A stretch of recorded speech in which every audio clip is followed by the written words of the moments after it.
Hello mga kabis, mga kalodi. Pakita ko na po yung bagong dating natin.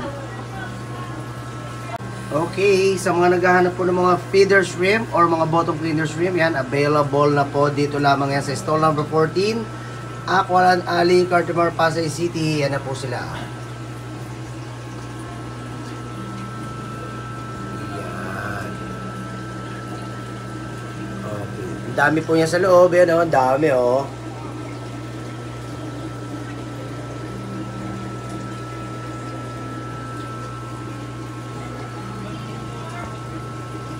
Yan. So, punong-puno po yung mga tangke natin ng mga suwahe shrimp.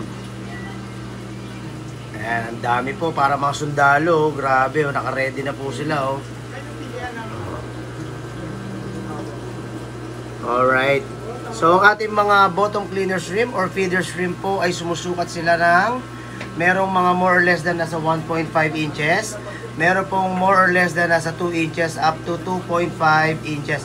Meron pa yata pinakamalaki up to 3 inches sa size. Okay, sa mga bata, ito pwede nyo rin alagaan to for starter, pang practice.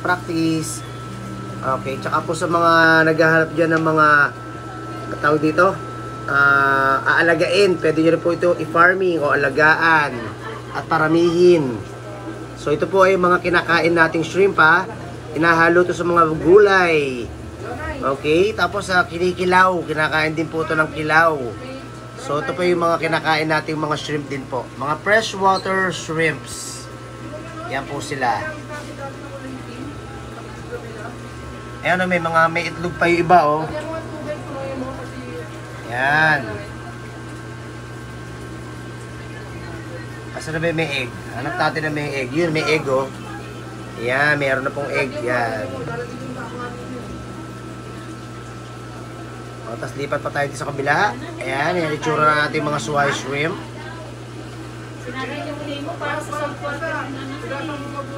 Okay. Yan pa, oh. Okay, may itlog. Ang dami itlog, oh. Yan. Okay. Okay, maraming salamat po. So, kung sakali na gusto niyo po ng ganitong klase shrimp na pinakita ko, pasyal na po kayo dito sa store number 14. Aqualand Alley, Cartimar, Pasay City. Maraming salamat po. Ingat kayo and God bless you all. Bye-bye.